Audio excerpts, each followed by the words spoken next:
It's a good rule of thumb in business and other pursuits that you should never seek to compete with yourself. McDonald's wouldn't open two stores right across the street from each other, just as Rogaine wouldn't start preaching self-acceptance to balding men. But someone must have forgotten to tell Jeep, because those purveyors of Americana are slicing the market ever thinner as they seek to build an off-roader for every conceivable customer.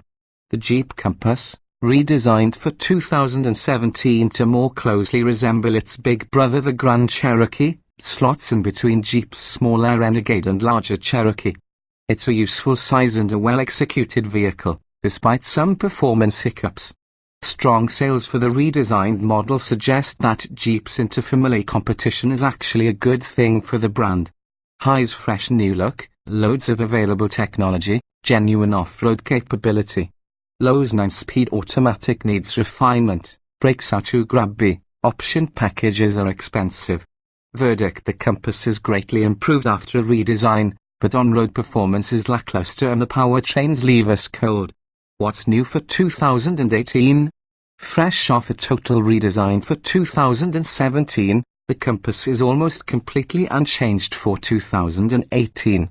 The only tweak to the lineup is that the limited trim, which was previously only available with all-wheel drive, can now be had with front-wheel drive. What was new for 2017? The Compass was completely redesigned for the 2017 model year. Its new face echoes the handsome looks of the brand's largest model sold in the United States, the Jeep Grand Cherokee. Freshened powertrains replace the dated options from previous models, and a full complement of active safety and infotainment technologies are now available to buyers who are willing to pay top dollar. Trims and options we'd choose. Buyers with serious off-roading on the docket will only be satisfied by the purpose-built Trailhawk, but at $30,140 it's at the high end of the Compass's price bracket. For those who want most of the performance, the Latitude model, placed just above the base sports trim, is a good choice. We'd spec ours with all-wheel drive, a no-cost option in this trim. We'd also choose the standard 6-speed manual, as it can hardly be worse than the optional 9-speed automatic we've tested. For those disinclined to shift for themselves, the automatic adds $1,500. Starting at $25,740. Latitude features include leather-wrapped steering wheel, automatic headlamps, 5.0-inch Uconnect touchscreen infotainment system. Jeep offers several option packages for the Compass. We'd be tempted by the $1,195 navigation package, which adds automatic climate control and an upgraded infotainment system with navigation, Apple CarPlay, and Android Auto. We'd also include the $245 compact spare tire, which should have been a standard feature. The 2.4-liter four-cylinder engine that powers every Compass is lethargic, and the 9-speed automatic transmission we drove for this review was slow to execute shifts. Jeep's available all-wheel drive system, however, is by far the most capable in this class. What's new for 2018? The basic powertrain offerings of the Compass have not changed for 2018 after a complete overhaul for 2017. Jeep did, however, make its front-wheel drive powertrain available in the top-of-the-line limited trim. 2017 Jeep Compass, from front-wheel drive sport models all the way to the top-of-the-line limited. Every Compass has the same 180 horsepower inline-four engine under the hood. Drivers choose among transmissions and front or all-wheel drive to customize their Compass. A 6-speed manual, available with both front and all-wheel drive on the Sport and Latitude models, is the base transmission. Drivers who prefer an automatic will find a 6-speed and front-wheel drive models and a 9-speed and all-wheel drive Compasses. Buyers who choose all-wheel drive will enjoy a variety of terrain-conquering modes. An automatic setting allows the car to direct torque to the wheels as it sees fit, while snow, sand, and mud modes allow varying amounts of wheel slip for improved traction. Trailhawk models add a low crawler gear ratio and a rock mode.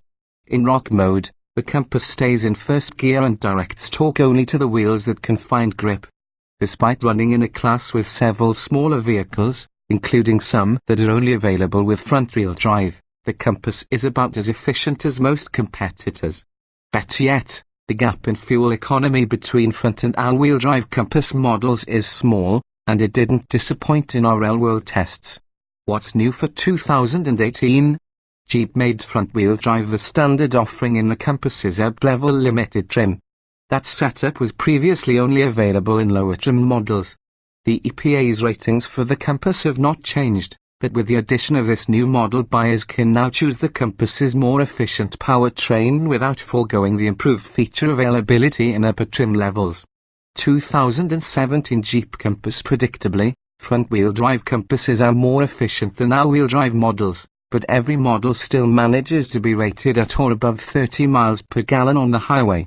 The most efficient choice is a front-wheel drive, manual transmission Compass, but even that combination is only 1 mile per gallon more efficient in the city and 2 miles per gallon better on the highway than the thirstiest Compass. We've devised our own fuel economy test in an attempt to replicate how most people drive on the highway. Our procedure entails a 200-mile out and back loop on Michigan's I-94 highway. We maintain a GPS-verified 75 miles per hour and use the cruise control as much as possible to mimic the way many drivers behave during long trips.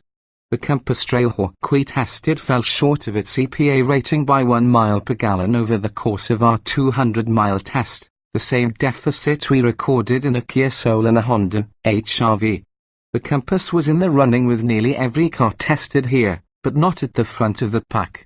Steering and handling are high points for the lively Compass, but acceleration is yawn-worthy and sometimes difficult to induce, while the brakes are touchy enough to make city driving unpleasant. What's new for 2018? The Compass remains one of the most capable off-roaders in this segment. Its biggest rival for this title is its sibling, the Jeep Cherokee.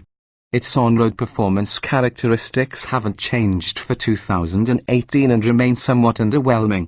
Acceleration. Few vehicles in this segment are quick, but the fact remains that the Compass is reluctant to accelerate enthusiastically even with the pedal pinned. The bigger problem is the 9-speed automatic's reluctance to downshift. Stab at the throttle and you'll wait 1 or 2 long beats before the transmission responds, and even then, it sometimes lands in a higher gear than we would have selected. We have yet to test a manual transmission model, but the ability to choose our own gears could only improve the driving experience. Ride, handling, and steering. The Compass feels more agile than its tall, boxy profile would suggest, responding ably to inputs from the nicely weighted steering wheel. There is some lean during tight cornering, but overall the Compass feels well controlled, solidly planted, and capable on the road. An off-road course we braved when we first drove the Compass revealed that it can hold its own at least over moderate obstacles, and we noticed nary a stumble from the all-wheel drive system. Braking. The Compass needed quite a bit longer to come to a full stop from 70 miles per hour than did several of its competitors, but we never would have guessed it based on the jumpy response from its brake pedal.